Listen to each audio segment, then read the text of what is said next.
Muy buenas tardes. Bueno, soy Fernanda Romero de la Academia de Formación Ciudadana y pues es un gusto estar aquí formando parte, por supuesto, de los festejos del aniversario a pesar de la cuarentena, del confinamiento y de todo lo que estamos viviendo.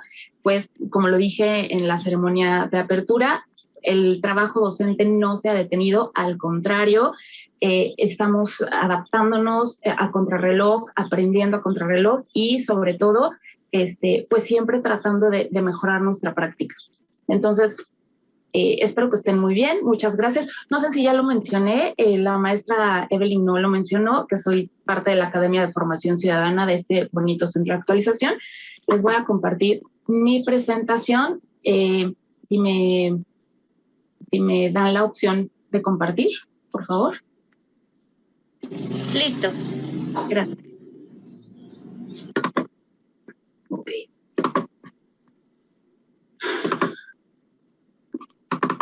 Bueno. ¿Por qué será? Ay, yo creo que voy a terminar rompiendo todos los protocolos habidos y por haber. Soy muy preguntona, entonces, de entrada, ¿por qué será importante? ¿Por qué será importante que sepamos? Se está empezando a compartir, ¿verdad? Que sepamos y que exploremos un tanto las varias dimensiones que tiene la educación como un derecho humano. Bueno, de entrada yo podría preguntarles qué tantas concepciones o tal cual, si pensamos en una normatividad, cuál nos lleva a pensar en el derecho a la educación, y seguramente pues muchos bien dirían que el artículo 3º constitucional, que es como lo que tenemos bien aprendido, ¿no?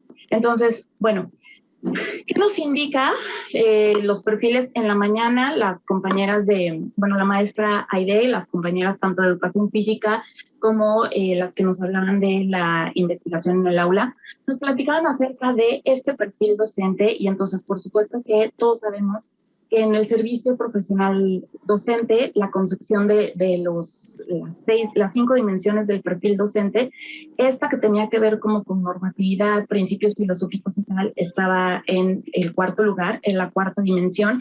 Y entonces ahora, con la nueva escuela mexicana que tiene el énfasis en el humanismo, vemos que el primer dominio de los rasgos que esperamos dentro del perfil docente es precisamente una maestra o un maestro que asume su placer profesional a partir del apego a los principios filosóficos, éticos y legales de la educación mexicana.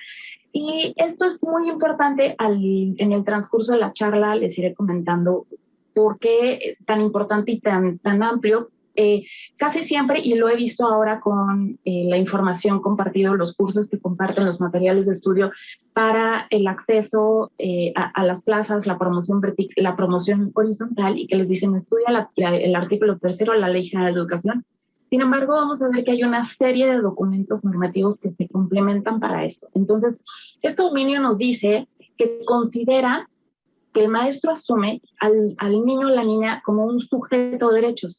Y esto tiene que ver con un cambio de paradigma jurídico en el cual asumimos y reconocemos a los niños, que ya no se dice, ya no lo solemos escuchar tampoco como menores, porque esto tendría como a colocarles una falsa impresión de que eran como personas en chiquito y no tenían como esta diversificación o este trato diversificado. Entonces también por eso, a pesar de los intentos de la RAE como por limitar el lenguaje inclusivo, sí se hace mucho énfasis jurídicamente en niñas, niños y adolescentes para dar mayor visibilidad, y porque también en el desarrollo de la plática vamos a ir viendo qué significa también tomar en cuenta la educación como un derecho desde la perspectiva de género y desde visibilizar también niñas, niños, adolescentes y el trato diversificado. Entonces, bueno, como les comentaba, no solo es el artículo 3º, sino que la legislación mexicana, sobre todo en la Constitución, pues concluyen muchas, sobre todo tratados internacionales que le dan sustento en sí mismo pues a todo el marco de derechos humanos que están consagrados en la Constitución, y empezando por supuesto por el artículo 1º, que es el que nos habla del principio de la no discriminación. Igualmente, aquí está ya recogido lo que se plasma en los tratados internacionales, que se describe como tal en el artículo primero. Otra ley que es en sí la reglamentaria del artículo primero constitucional es la que tiene que ver con la ley federal para prevenir y eliminar la discriminación, y que entonces básicamente, si se fijan, estos tres ordenamientos distintos pero similares en cuanto a esta descripción englosa de lo que debemos observar para atender al principio de la no discriminación y la igualdad sustantiva. Entonces, igual, cuando esta Ley General de los Derechos de Niñas, Niños y Adolescentes es una ley no tan conocida, sobre todo porque el marco normativo en el que se encuadra el trabajo docente, pues es dado a partir de lo que nos llega a las escuelas en sí, ¿no? Que básicamente es la guía operativa, el tercero constitucional, la Ley General de Educación, pero pocas veces nos ponemos a analizar la fuente originaria. De hecho, ahorita la guía operativa, la que está como vigente, en realidad ya carece de un fundamento legal, dado que la Ley General de Educación sobre la cual fue pensada esta guía operativa simplemente ya no existe. Entonces, este primer artículo de la Ley General de Derechos de Niñas, Niños y Adolescentes también recoge este principio de la no discriminación, la igualdad sustantiva, el que todo mexicano, como México, un espacio, un estado de garantías, nos da la posibilidad de tener acceso a todos los derechos que en ella se consagran, aunque no seamos mexicanos, aunque viniéramos de un lugar que donde el esclavismo o los títulos nobiliarios son legales o aceptados. A la entrada a suelo mexicano estaríamos gozando de todas las garantías que da la Constitución, y por supuesto que tratándose de niñas, niños y adolescentes requieren un trato diversificado, y por eso está esta ley. Y bueno, aquí, como verán en la primera fracción, pues nos dice que reconocer a las niñas, niños y adolescentes como titulares de derechos. Entonces, bueno, les voy a pedir, voy a dejar de compartir un momento para, bueno, no sé si Amapola me puede apoyar compartiendo en el, ya lo, ¿sí? O sea, igual voy a compartir la pantalla para, no veo cuántos somos aquí, 98. Oigan, pues muchas gracias. Voy a aprovechar este pequeño espacio para agradecerles el tiempo que se están tomando, pues por compartir con todos ahorita, por haber asistido. He notado la asistencia a todas las actividades como muy nutrida, cosa que me da muchísimo gusto. Entonces, bueno, aquí estamos, ¿no?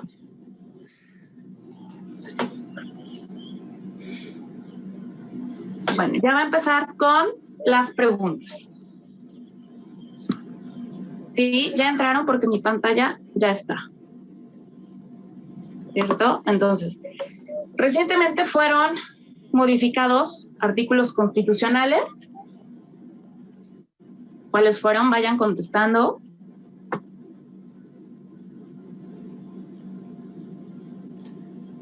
Igual si no están, los que no están en el Kahoot, pueden irlo contestando desde el chat. Esta vez sí me dio tiempo de contestar. Ok, ¿quién la tuvo? Pueden abrir sus micrófonos, porque yo necesito escucharlos. Ya les dije que rompo el protocolo. Entonces, ¿sí la tuvieron bien? ¿Hay comentarios, dudas, sugerencias, quejas, aclaraciones, o al final lo vamos viendo? Aquí.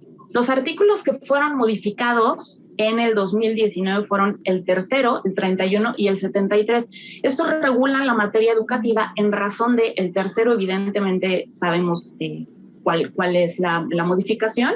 El 31 constitucional nos habla de las obligaciones que tienen las y los mexicanos. Entonces, en el artículo 31 constitucional se incluye esta obligación no solo de hacer que los hijos vayan a las escuelas pública, sino también la obligatoriedad de velar y estar al pendiente del proceso educativo de sus hijos. Y el artículo 73 es el que faculta al Congreso de la Unión para legislar en materia educativa, razón por la cual pues se ha hecho la nueva Ley General de Educación, ¿no? Entonces, bueno, le voy a dar a la siguiente pregunta. Solo tengo 4 personas en el Kahoot. Si pueden irse uniendo, voy a a esperar un poco más. A ti te sacó, Salomé, qué raro. ¿Alguien más está teniendo problema con...? Si pueden hacerme el favor de volver a pegar la liga, ya se las voy a...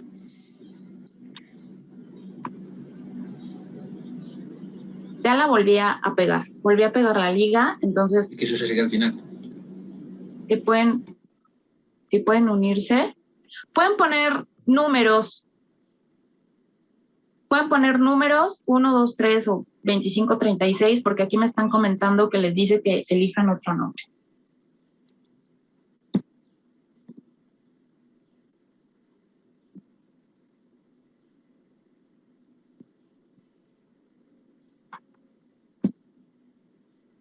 Si está en el celular, sí puede resultar complicado. Bueno, entonces voy a seguir con las preguntas. Igual son cierto o falso, pueden contestar abriendo su micrófono o poniendo en el chat. Yo estoy viendo el chat porque tengo igual el celular para escucharme y pues la computadora para que me vean. ¿Sí? Entonces, ojalá se puedan ir uniendo. Ok, entonces, bueno.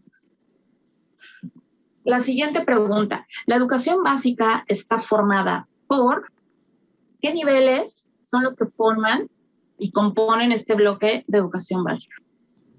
Preescolar, primaria y secundaria. ¿Quién da más? Hay 4 respuestas posibles. Pueden abrir o pongan en el chat verde, azul, amarillo, la respuesta que consideren. Azul. Preescolar, primaria, Inicial y media superior. y media superior, sí. Amarillo. Amarillo, ¿Ah, ya pues. se cambió? Azul. Inicial, preescolar, primaria y secundaria. Así es, inicial, preescolar, primaria y secundaria. Parte de esta reforma justamente del 2019 fue incluir educación inicial en el bloque de educación básica en atención al interés superior de la niñez. ¿Qué es el interés superior de la niñez? Es esta concepción que rige el diseño de política pública. Entonces, atendiendo al interés superior de la niñez es que la educación inicial cobra pues mayor importancia en tanto que se considera que los niños desde muy pequeños, es decir, educación inicial es como el primer contacto escolarizado o institucional que tienen los pequeños y es a partir de 45 días de nacidos hasta preescolar.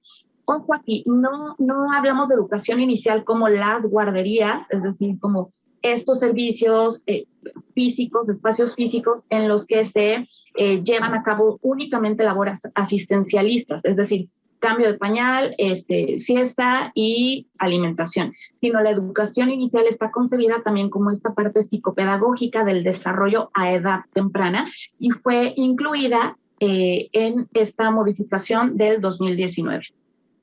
Así es, aquí están comentando, la media superior es obligatoria, pero no entra en educación básica. Entonces, educación inicial es hasta 3 años, a partir de 3 años es preescolar, exactamente.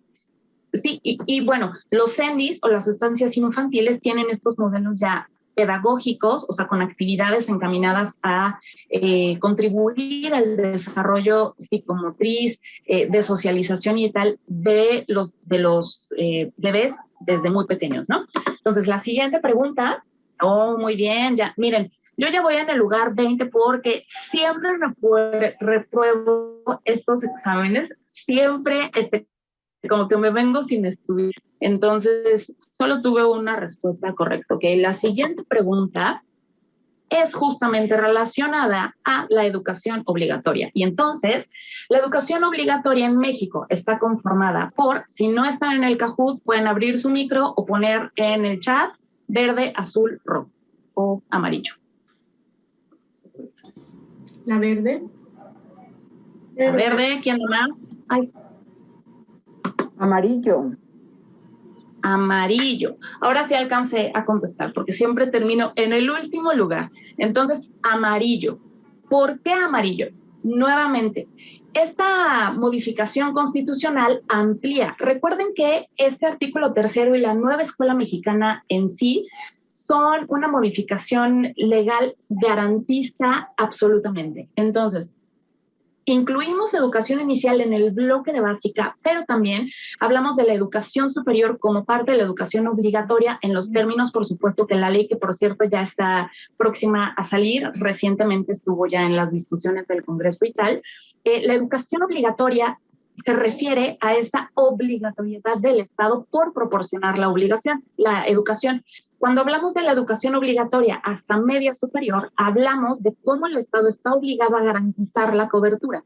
Por eso, cuando los chicos de tercero de secundaria hacen examen de Comipems, se quedan con escuela sí o sí, aunque tengan muy poco puntaje, y entonces les dan como esta asignación de CDO. ¿Y qué significa CDO? Con derecho a otra opción. Porque como la educación media superior es obligatoria, esto significa que el Estado garantiza la cobertura. Entonces, lo que pasa en esta reforma del 2019 es que se incluye la educación inicial como parte de básica, es decir, lo mínimo que las personas debieran acceder y a lo mínimo que yo como gobernado estoy obligado a tener es la educación básica.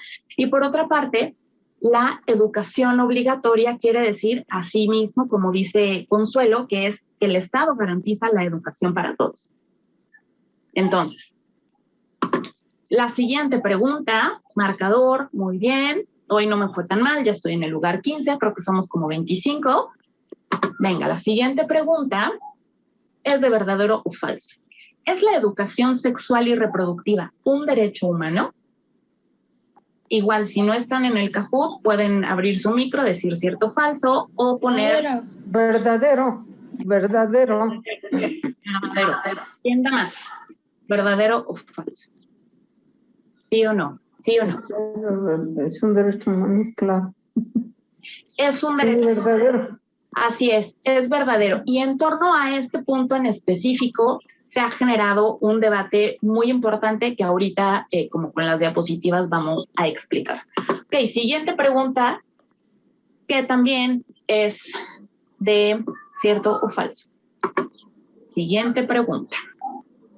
¿Es la educación socioemocional un derecho humano? Lo mismo, me pueden ir contestando en el chat, los leo o abran su micro, los oigo. Verdadero. ¿Verdadero? Sí, Verdadero.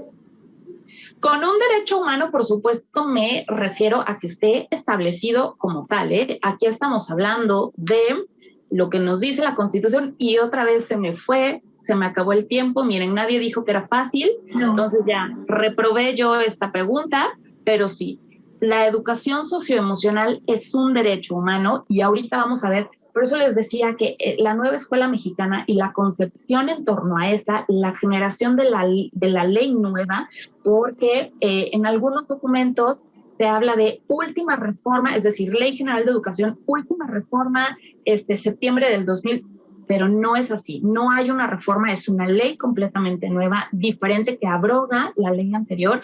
Y en esta recoge, como todos los principios, recordemos que una ley general, una ley reglamentaria, es aquella que desglosa un principio constitucional. Entonces, en este sentido, vamos a ver que la Constitución lo menciona tal cual, el derecho a la educación en salud sexual y reproductiva y a la educación socioemocional, así como el desarrollo de hábitos saludables y vida saludable, que es lo que hablaban los compañeros de educación física.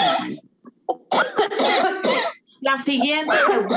Bueno, Roberto Granados viene con todo. Le vamos a tener que mandar un regalo, aunque sea Eso es trampa. por haber asistido a la plática. Entonces, si ustedes han escuchado muy sonado PIN parental, responde un poco esta pregunta. ¿Pueden los padres negarse a que sus hijos reciban educación en salud sexual y reproductiva? Es decir, el derecho de los padres persiste o sobreexiste al derecho que tienen. Ay, miren, otra vez, nadie dijo que, tengo que estudiar más para la próxima. Ya ven, les digo que siempre termino reprobado. Exactamente, es falso. Cuando hablamos del interés superior de la niñez, efectivamente es como si habláramos de un conjunto de derechos en el cual el derecho que tiene el niño sobre la salud, sobre la educación, es mucho más importante que el derecho que tienen los padres a la patria potestad y a la educación como tal, es decir, a la crianza. De hecho, el concepto de patria potestad, que jurídicamente es del derecho romano, implica esta potestad, este poder sobre los que tengo bajo mi cuidado, ha ido modificándose, y entonces en este paradigma jurídico, por eso empezaba diciéndoles que hay una ruptura ya, de un cambio de paradigma en cuanto a reconocer a niñas, niños y adolescentes como sujetos de derechos y no como objetos de protección.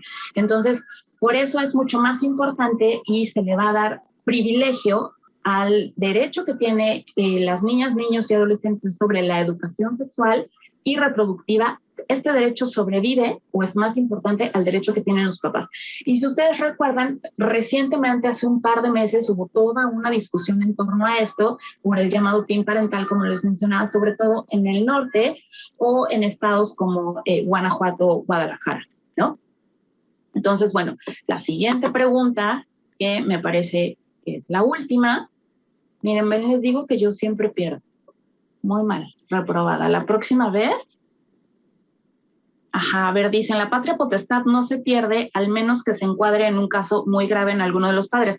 Claro, yo no hablé de la pérdida de la patria potestad, hablé de la evolución del concepto jurídico de patria potestad. Es decir, esta patria potestad, que anteriormente significaba el poder sobre ahora se va sustituyendo por una concepción en un paradigma de sujetos de derecho. Entonces, yo no dije que se pierda, sí se puede perder. En el Código Civil están establecidos las causales, los procedimientos y tal, pero ahora sí que esa es otra historia, pero sí, así es. Juan Martín Romero, te agradezco mucho la observación.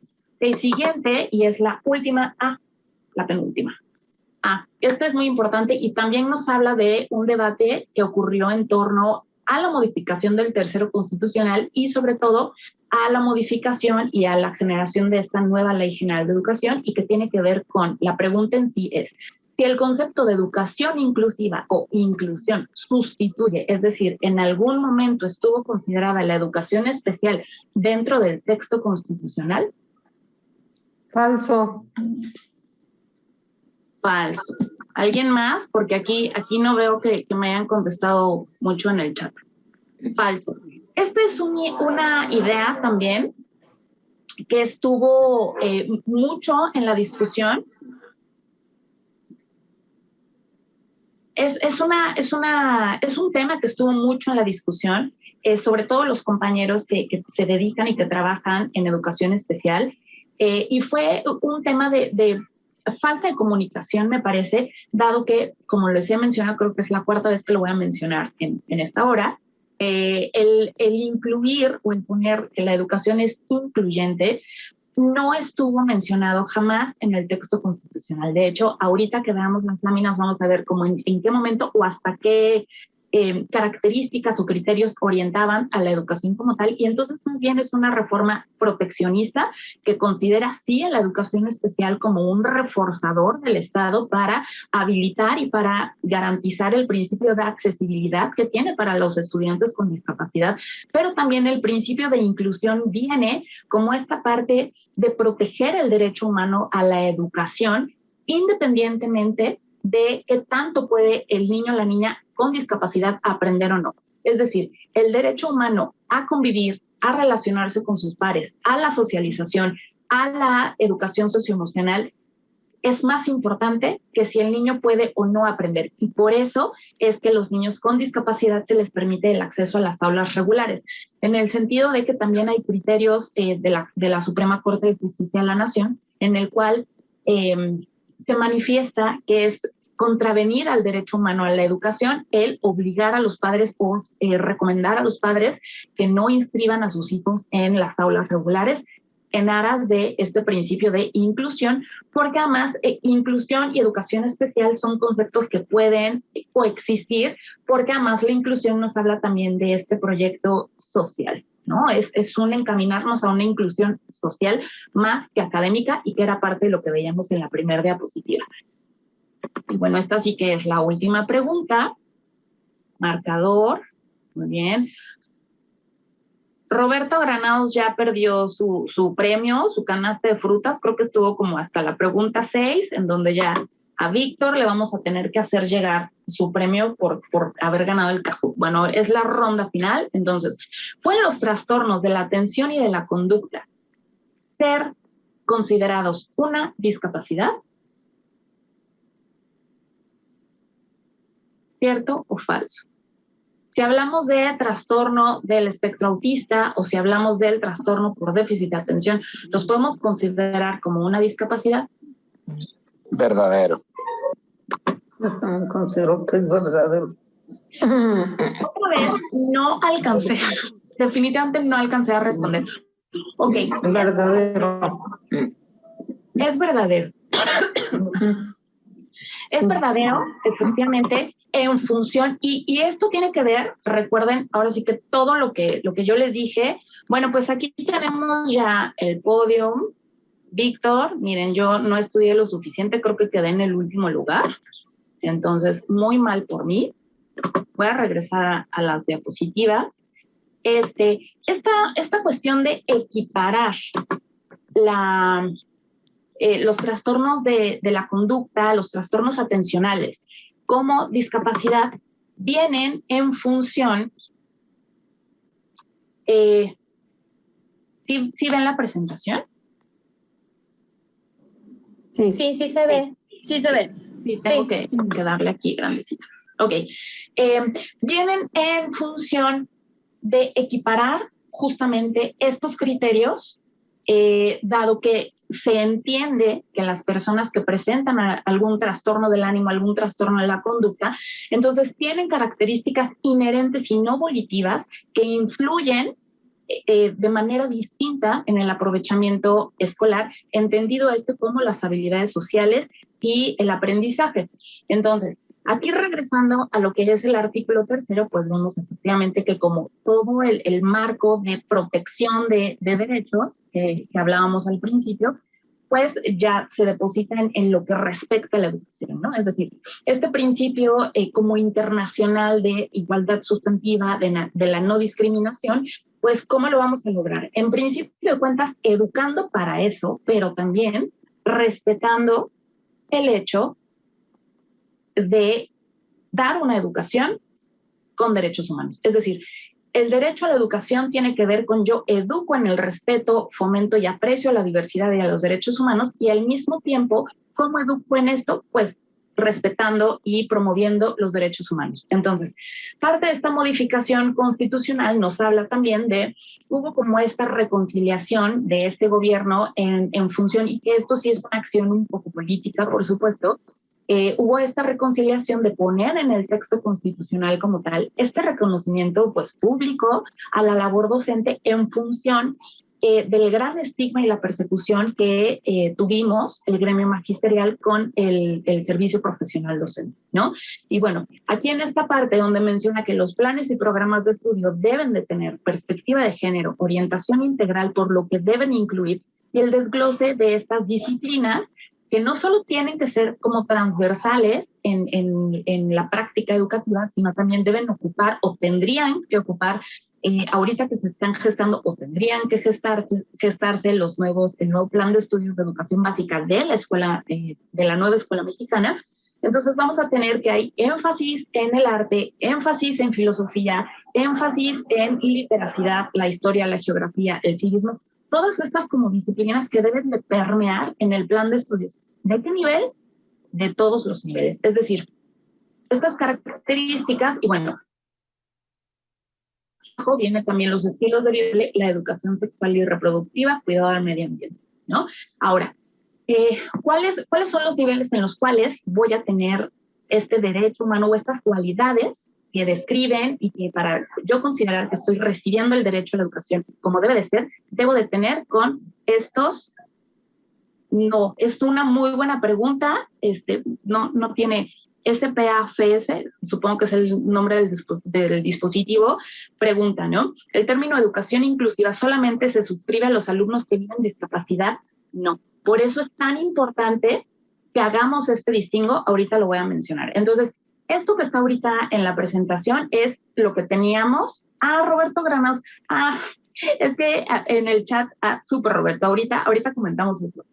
Estas son las características como que conocemos, ¿no? La educación va a ser laica, pública, gratuita y que ya nos la sabemos. Enfocado, contribuir a la mejora de la convivencia. Ahora, ¿qué vamos a encontrar que se incluye? Como les decía, el texto del artículo 3º constitucional fue muy enriquecido con esta nueva reforma y entonces vemos que como tal el texto constitucional nos dice que además de que la educación es pública, gratuita, democrática, nacional, evitará servidumbres, entonces también va a ser equitativa. Equitativa en este sentido de atención diversificada, porque equitativo no es lo mismo que igual. Es decir, no les voy a dar lo mismo a todos porque cada quien necesita cosas distintas. El siguiente punto será inclusiva. La educación va a ser inclusiva y esto tiene que ver con las diversas capacidades, circunstancias y necesidades de los educandos. Entonces, esto tiene que ver con un principio también de ajustes razonables, de reforzar, de tomar acción en acciones afirmativas, como se le conoce en cuanto al cómo voy a ser equitativa esta escuela, haciéndola inclusiva. ¿Y cómo es un espacio inclusivo? Pues en el que todos quepamos sin tomar en cuenta de dónde venimos, qué tenemos, por qué hacemos, si estamos enfermos o no, si hay una discapacidad permanente física, auditiva o no. Entonces, esta es la característica inclusiva. La siguiente, que es intercultural, que por supuesto tiene que ver y está muy relacionado con el artículo 2º constitucional y que tiene que ver con que México es un país multidiverso culturalmente, y esta también. La educación constitucionalmente, es decir, para que yo como centro educativo dé una educación que va enfocado a un enfoque de derechos humanos y que respete el derecho a la educación como tal, con todas sus cualidades, tiene que educar para la vida. Y educar para la vida, entonces aquí toma como un derecho humano fundamental también la educación socioemocional. ¿En qué niveles? En todos los niveles. Es decir, la educación superior, entendida esta como la normal, licenciatura, maestrías, posgrados, doctorado, toda la educación que brinda el Estado se debe de regir por estos principios. Ser equitativa, ser inclusiva, ser intercultural, educar para la vida. Y bueno, la característica de excelencia que también mencionaba la maestra Aide en la mañana y que aquí queda pues muy definida, porque si pensamos en el término calidad de la reforma anterior, nos hablaba de la educación será de calidad. Y ya, ¿no? Y nos teníamos que ir como a varios otros documentos en los que estábamos medio viendo qué entendíamos por calidad. Y entonces aquí, si lo leemos como con detenimiento, tiene que ver con este proceso integral en el cual formamos parte las tres partes humanas de lo que es el sistema educativo nacional, que son los educandos, los maestros, la comunidad escolar y los padres de familia. Entonces, bueno, este es una descripción de lo que entendemos ya la Suprema Corte, es decir, ustedes deben de saber que la Secretaría de Educación Pública es una de las instituciones, si no la más, que tiene más recomendaciones por parte de la Comisión Nacional de Derechos Humanos, y por supuesto también que hay uno como usuario, como gobernado, tiene varias vías para solicitar que se le sea la reivindicación o el respeto de un derecho. Y en este caso se trata de la solución de un asunto que se promueve por vía civil, termina en amparo, y entonces esto es lo que la Suprema Corte de Justicia de la Nación entiende por el derecho a la educación. Y tiene que ver con la educación a que tiene derecho todo niño, toda persona, tendría que decir, es aquella que se conciba para prepararlo para la vida, ¿no? Y que tiene que ver no solo con lo que aprende, sino con las capacidades, con la dignidad humana, con la autoestima, la confianza en sí mismo. Entonces, esto tiene que ver también con la importancia que tiene la escuela y el papel fundamental que tiene la escuela en este desarrollo de habilidades sociales, de habilidades para la vida, porque además es el primer contacto y el primer lugar en el que yo aprendo no solo contenidos, sino a relacionarme con las personas. Y bueno, también la Ley General de Educación, pues evidentemente recoge y desglosa punto por punto lo que entendemos en el 3º constitucional, que quiere conseguir una nueva escuela mexicana. Y aquí vemos cosa que no se menciona en el 3º constitucional, pero aquí lo describe, y que es algo que hemos mencionado mucho, esto de la educación será humanista. ¿Y qué entendemos por humanismo? ¿Qué paradigma humanista?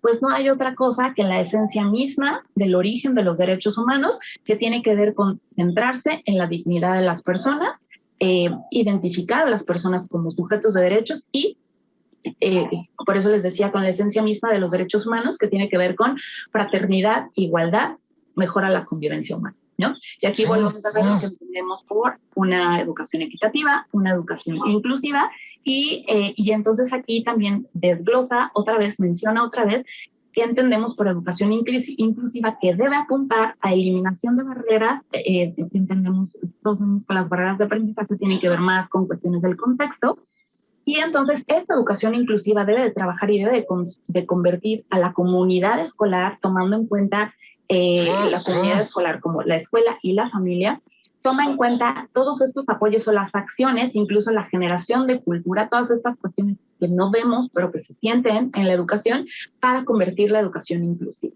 Entonces, igual, aquí el acuerdo 27-12-20, que es el que emite las reglas de operación para educación especial, vamos a ver cuál es como lo que entendemos por inclusión, y creo que aquí queda como bastante reforzado, bastante clara ya la idea de que la inclusión es para todos, es decir, encaminamos nuestros pasos a conseguir y a consolidar una escuela que sea para todos en cualquier momento, ¿no? Entonces, vemos aquí que la inclusión es un valor que conoce, comprende y respeta la diversidad, y desde los teóricos de educación inclusiva, por ejemplo, los índices de inclusión de Bow y Ainscow, vemos que es el respeto a la diversidad, el aprecio a la diversidad, entendiendo que todos somos diferentes y que esto puede ser en sí mismo una herramienta pedagógica, ¿no? Entonces, lo que vamos a hacer es buscar la equidad, buscar la excelencia. Repito, buscar la equidad tiene que ver con darle a lo que se necesita de acuerdo a las características propias, y no es darle lo mismo a todos, ¿sí? Entonces, es una acción diferenciada. Y aquí vemos que la educación especial es un servicio que hace y que refuerza, es decir, la educación especial, digamos que es un apéndice o un brazo de la educación inclusiva que trabaja específicamente con los apoyos de niños con discapacidad en el sentido de capacitar o tener programas de capacitación y de desarrollo profesional para que los maestros puedan aprender a hablar alguna lengua indígena, tal vez la capacidad de comunicación, o hacer ambientes de aprendizaje para estudiantes sordos o para estudiantes con discapacidad visual, aparte también de todos los accesos o todas las cuestiones que tienen que ver con infraestructura, que es lo que conocemos, bueno, lo que se describe también en la ley como ajustes razonables. Y entonces lo que vemos como educación inclusiva es toda esta cultura de escuela que va encaminada a recibir sin discriminación de ningún tipo, es decir, recuperamos lo que hablaba al principio, este principio de la igualdad sustantiva y la no discriminación, y que además vamos a educar desde el respeto a la diversidad, entendida esta como todos somos diferentes, y fortaleciendo también estos aspectos para la convivencia social, y que garantice la dignidad del individuo, los derechos y la autodeterminación. Por supuesto que todo esto tiene que ver en una concepción de educar con enfoque de derechos humanos. Y bueno, aquí respecto a una de las últimas preguntas que hablábamos, y los trastornos de la conducta o los trastornos sensoriales o de atención pueden ser considerados una discapacidad. Jurídicamente vemos que sí. Esto es parte del glosario del último acuerdo que tiene que ver con educación especial, y entonces para los efectos de estos programas, que son los programas fiscales, entonces sí están considerados los trastornos, el déficit de atención, el trastorno del espectro autista, incluso los trastornos del ánimo, depresión, ansiedad infantil y demás, sí están considerados y son equiparables jurídicamente a una discapacidad. ¿Por qué? Porque justamente necesitamos hacer visibles que estas personas viven con situaciones muy características, peculiares de la vida, que involucran en su desempeño y en su desarrollo personal cuestiones que se tienen que atender. Entonces, para darles visibilidad es que jurídicamente se equiparan, y de hecho para la Corte también ya hay criterios en los cuales se debe de dar la atención diversificada a las personas que presentan estas características. Entonces, aquí nos dicen, la educación inclusiva tuvo desde sus inicios el imperativo de ampliar el alcance del derecho a la educación a la totalidad de las personas basada en el enfoque de derechos humanos. Exactamente, muy bien, gracias por la aportación, Juan Martín Romero. Efectivamente, la educación inclusiva, partimos de este paradigma segregacionista, si me lo permiten, desde un enfoque jurídico, ¿vale? Este paradigma segregacionista en el cual la educación especial separa a estas personas que tienen un derecho humano no solo a la educación y a la salud, sino también los mismos derechos que tenemos los adultos en la Constitución, los tenemos para los niños, las niñas y los adolescentes en la Ley General de Derechos de Niñas, Niños y Adolescentes, pero además se amplían en razón de pues, la evidente vulnerabilidad, ¿no? Con el principio rector de la autonomía progresiva. ¿Qué significa la autonomía progresiva? En cuanto yo educo con derechos humanos y procuro que se le garanticen sus derechos, también lo voy educando en el respeto a los demás, la capacidad de ejercicio de sus derechos y en esta conciencia de la otredad. Entonces, efectivamente, venimos de este paradigma segregacionista con la educación especial. Después viene la inclusión, que es nada más como poner, hablando de las personas con discapacidad en un aula regular, pero se va ampliando y el camino es conseguir una escuela para todos en la cual debemos apuntar también al diseño universal de aprendizaje, que dicho sea de paso, es una corriente pedagógica educativa que se basa en un diseño arquitectónico, en un diseño de ciudades que tiene que ver con principios de accesibilidad. Entonces, efectivamente, la educación inclusiva nos habla de enfocar y de el fin es la escuela para todos y garantizar el principio de accesibilidad. Y bueno, para ir terminando, nada más les mencionaba al principio que generalmente cuando pensamos en derecho a la educación o educación y normatividad, pensamos Ley General de Educación y artículo 3º constitucional. Sin embargo, pues vamos a ver que hay muchas otras, o esto de describir los principios filosóficos o los fines de la educación, nos vamos a apréndete el tercero y ya. Pero no. Vamos a ver que en el sentido, sobre todo, hablando de educación para menores de edad, vamos a ver que esta educación debe de contribuir no solo al conocimiento de sus derechos, sino también al respeto a la dignidad humana, no solo a la mía, que tiene que ver con el autocuidado, sino lo que les mencionaba del principio de otredad, ¿no? También tiene que ver con la convivencia armónica. La Suprema Corte también tiene ya criterios de asuntos civiles o penales que han derivado en amparos y los amparos se resuelven en función de que las escuelas o los centros educativos para garantizar o para considerar que garantizan el derecho a la educación como tal, debe de proporcionarse esta educación en ambientes libres de violencia.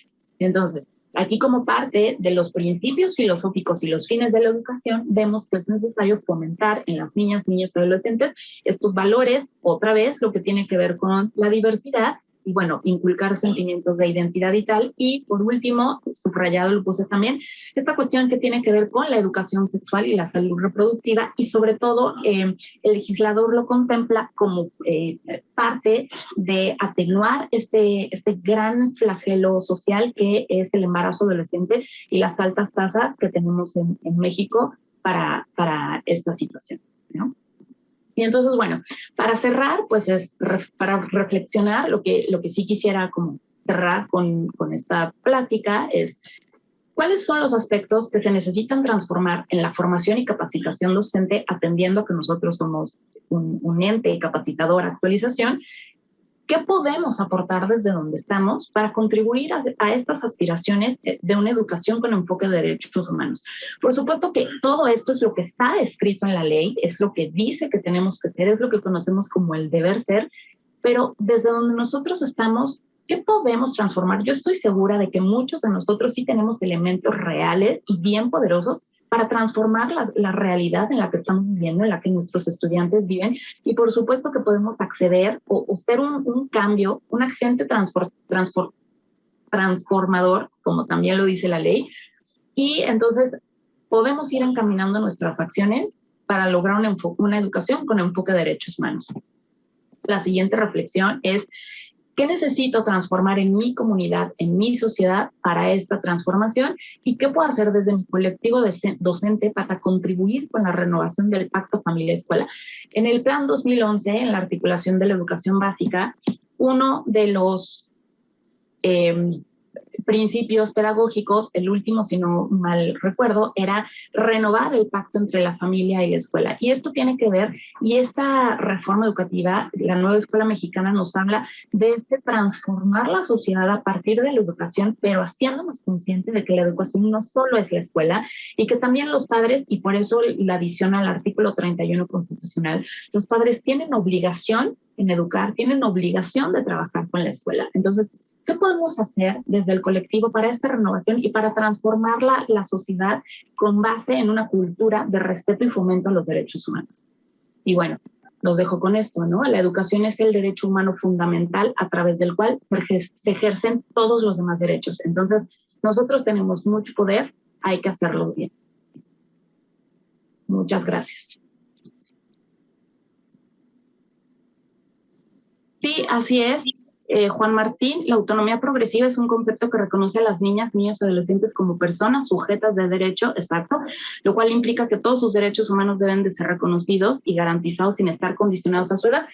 Así es, en cuanto a esto de autonomía progresiva, justamente se trata de proteger a los niños, pero al mismo tiempo no es solo un enfoque asistencial, sino yo protejo a los niños, protejo sus derechos. Y bueno, dicho sea de paso, también una de las preguntas del CAJUT versaba sobre si los padres pueden o no oponerse, y bueno, el Estado tiene la capacidad, la facultad y la obligación de erigirse en representación social de los niños para proteger el derecho, el interés superior de la niñez y proteger los derechos de niñas, niños y adolescentes en los casos que estos van contrarios a los hijos, ¿no? Es decir, el Estado protege a los niños incluso de sus familias, ¿no? Entonces, este concepto de la autonomía progresiva tiene que ver con yo te protejo, yo te cuido mientras eres pequeño, pero a la par te voy haciendo consciente de que no siempre vas a ser pequeño y te hago consciente de que tus derechos son los mismos que tienen los demás.